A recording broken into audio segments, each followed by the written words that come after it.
Hello everyone, good morning. তোমরা সবাই কেমন আছো? আশা করি খুবই ভালো আছো। আমরাও কিন্তু বেশ আছি। আজ হচ্ছে এপ্রিল মাসের 17 তারিখ আর বুধবার। আজ হচ্ছে রামনবমী, তার জন্য মামামের স্কুল ছুটি রয়েছে, তার জন্য একটু লেট করে ঘুম থেকে উঠেছি। ঘুম থেকে উঠে একটু নিচে গেছিলাম, নিচে থেকে চলে এসেছি। এখন ওই যে মামামকে খাইয়ে দেবো, মামামের খাবারটা ঠান্ডা করতে রেখেছি।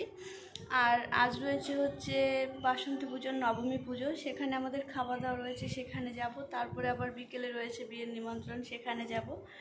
আর আজকের ভিডিওটা তোমরা দেখতে থাকো, আশা করি তোমাদের খুবই ভালো লাগবে। মানে এদিকে আসো।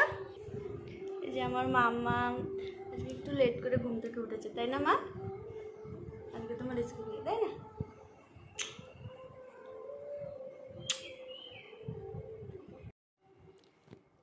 এখানে রয়েছে এই যে মাম্মামের খাবারটা ঠান্ডা হতে দিয়েছি, আর এখানে এই যে জল নিয়ে বসে গেছি।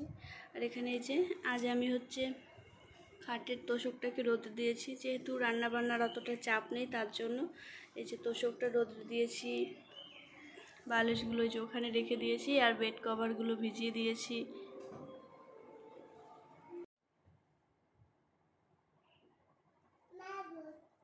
বাবু একটু হাসি দাও তো।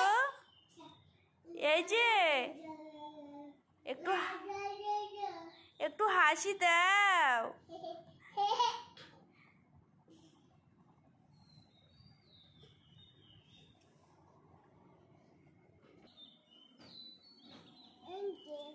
ওই যে দিদি,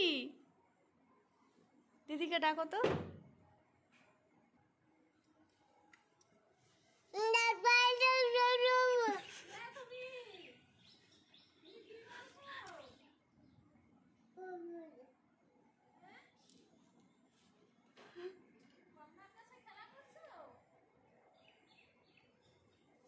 টাকা বাবু, টাকা একটু হাসি দে।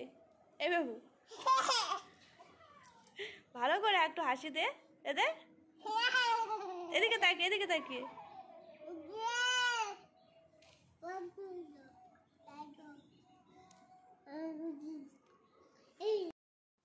তোমরা আগে যে ভিডিও ক্লিপটা দেখতে পেলে সেটা হচ্ছে বাসন্তী পুজোর অষ্টমী পুজোর অঞ্জলি দিতে গেছিলাম সেদিনকার ভিডিও। আসলে মাম্মাম সেদিন চলে গেছিলো সকাল সকালে স্কুলে। মাম্মামের কাকিমণি করছিল রান্না, আর মাম্মামের ঠাম্মি করে দিচ্ছিল সেই রান্নার জোগাড় জানতে। আমি মাম্মামের ভাইকে নিয়ে আমার কাছেই রেখেছিলাম, সেই ভিডিও ক্লিপটাই তোমরা দেখতে পেলে। আমার সকল বন্ধুদের অসংখ্য ধন্যবাদ আমাকে এত ভালোবাসা দেওয়ার জন্য। আর এই তোমাদের এই ভালোবাসা কিন্তু আমাকে আরও অনেক বেশি উৎসাহ দেবে আরও নতুন নতুন ভিডিও তোমাদের উপহার দেওয়ার জন্য। আমার প্রিয় বন্ধুরা, তোমরা কিন্তু অবশ্যই জানাতে পারো কমেন্ট করে আমার কোন জিনিসটা ভালো লাগছে আর কোন জিনিসটা খারাপ লাগছে। আসলে খারাপ লাগলেও সেটা বলো, আমি কিছুই মনে করব না। তোমাদের ওই খারাপ লাগাটাকে আমি পরবর্তীতে শুধরে নেবার চেষ্টা করব। এখন ঘড়িতে সময় ওই প্রায় 10:45টার কাছাকাছি। মামামকে তো ঘুম থেকে তুলে খাইয়ে নিচে পাঠিয়ে দিয়েছি, মামাম খেলাধুলা করছে। আর আমি ভাবলাম এই সুযোগে আমি আমার কাজবাজগুলো সেরে নিই।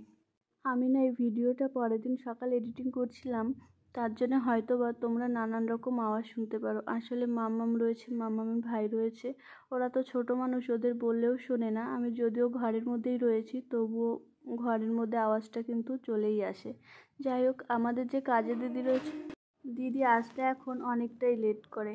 আর আমার জামা কাপড়গুলো আমি খুব একটা ধুই না, আমি দিদিকে দিয়েই বেশি ধোয়াই। আসলে আলাদা টাকা দিয়ে দিতে হয়। তার জন্য ভাবলাম দিদি যখন আসতে লেট করবে, অপেক্ষা না করে আমি জামা কাপড়গুলো ধুয়ে দিই। আর যেহেতু আমার একটু তাড়াহুড়ো রয়েছে, মামামকে নিয়ে যাব চুল কাটাতে, তার জন্যে আমি জামা কাপড়গুলো ধুয়ে দিয়েছিলাম। আর এখনও সকালের খাওয়া দাওয়া কিছুই হয়নি। এরপরে সকালের খাওয়া দাওয়া করে চলে যাব হচ্ছে মামামকে নিয়ে চুল কাটাতে। আমার মামাম না চুল কাটতে একদমই চায় না। এমনও হয়েছে, একবার গেছি পুজোর সময় মামামকে চুল কাটাতে। আমাদের বাজারে যে কয়টা পার্লার আছে, যে কয়টা সেলুন আছে, সব কটাতেই গেছি, কিন্তু আমার মামামকে কিছুতেই চুল কাটাতে পারিনি। কিন্তু এই গত 2-3 বার হলো মামামকে চুল কাটাতে গেলে মামাম একটু কান্নাকাটি করছে না, খুব আনন্দের সাথেই চুলগুলো কাটছে।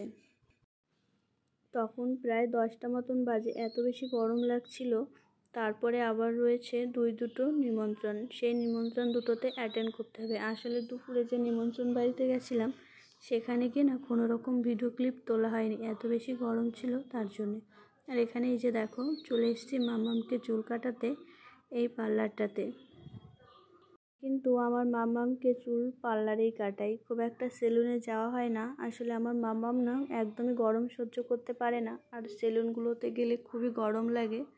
আর আমার ওর জন্যে মাম্মামকে নিয়ে পার্লারেই চলে আসি। এখানে যে মাম্মাম চুল কাটছে আর হাসছে, আর আমারও অনেক দিন হেয়ার স্পাটা করা হয় না, ভাবলাম হেয়ার স্পাটা করে নিই। এখানে যে আমার হেয়ার স্পাটা শুরু হয়ে গেছে, তার জন্য আবার অনেকটা লেট হয়ে গেছিলো। একটা টাইম পর আবার চলে এলাম। দুপুরের নিমন্ত্রণ খাওয়া দাওয়া করে এসে আর অপেক্ষা না করে রেডি হয়ে পড়েছি। আর রেডি হয়ে এখন এই যে বাড়ি থেকে বেরিয়ে গেছি। আসলে একটু আগেই বেরিয়েছিলাম, যেহেতু গোধূলি লগ্নে বিয়ে ছিল, আমাদের যেতেও আবার খানিকটা টাইম লাগবে। এখানে এই যে আমি পরেছিলাম হচ্ছে আমার বিয়ের বেনারসিটা, আর মামাম পরেছিল মামামের প্রথম বছর জন্মদিনের জামাটা। আমাদের কেমন লাগছে কমেন্ট করে জানিও। এখানে আমরা পৌঁছে গেছি, যেহেতু দুপুরের খাওয়া দাওয়া করে লেট করিনি, রেডি হয়ে গেছি। আর গাড়িতে না ভিডিওটা করতে পারিনি, এত বেশি গরম কিছুই আর ভালো লাগছিল না। এখানে তো আমরা চলে এসেছি, নতুন বউকে আমরা গিফট দিয়ে এখানে বাইরে বসে রয়েছি একটু হাওয়ার মধ্যে। হাওয়া যদিও বা ছিল না, তবু ফাঁকাতেই বসেছিলাম। এই হচ্ছে আমাদের নতুন বউ, আর এ হচ্ছে আমার একটা ভাসুরের মেয়ে, আর যার সঙ্গে বিয়ে হচ্ছে সে হচ্ছে আমার সম্পর্কে হয় ভাগ্নে।